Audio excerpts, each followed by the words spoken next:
Hello and welcome back to Olympics Daily. We're here at the Olympic Park and I'm joined today by Vanessa Corticas, who's one of our reporting team here. Vanessa, hello. I hear you spent most of the weekend by the pool. I did. I saw one of the big stories of this Olympics start to play out, which is the rivalry between Michael Phelps and Ryan Lochte, two US swimmers, two of the best swimmers in the world. And this will be something to watch throughout the Games. But in the first event, I saw Michael Phelps, who would normally be expected to win a medal, didn't medal at all, so very disappointing for him.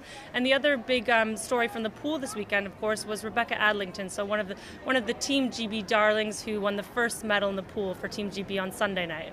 Excellent. Now, was the first weekend this weekend. Were a couple of glitches, I understand, with data transmission? Yes, that's right.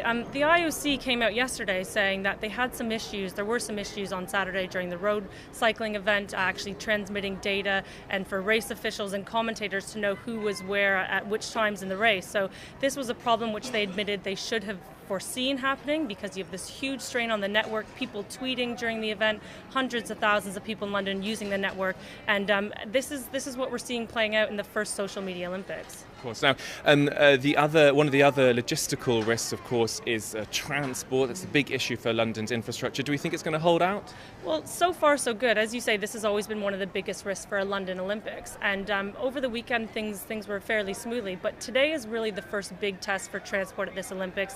It's the first working day when events are going on, so we'll have to wait and see how it plays out today. Okay, now what's your tip of the day today? Well, there's a few big events to watch today. Again, we have Phelps and Lochte going head-to-head in the pool today, so that will be one to watch. Also in the pool, we have Tom Daley again for Team GB, but a medal hopeful who's taking on the Chinese diving machine that tends to dominate in this event. And outside of the pool, we have this amazing story about this blind Korean archer, Im Dong-hyun, who is competing at Lord's Cricket today in the archery, so that's another one to watch. Archery is definitely one I was watching over the weekend. An incredible team there. Now, today's photo finish is this story that broke over the weekend, of course, the empty seats and ticketing story.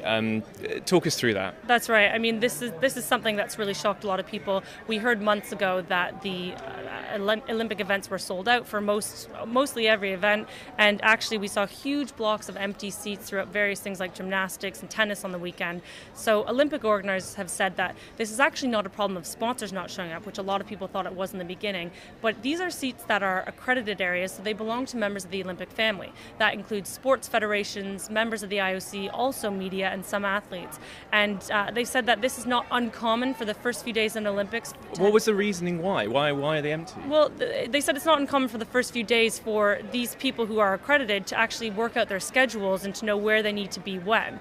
So what they've done, though, to rectify the problem is they've partly given some of the seats back to military who are providing security at the Olympic Park, as well as student volunteers who are accredited. And with the remaining seats, some of them they put on sale back to the general public, so it's worth checking online if you haven't got tickets, and they may come up.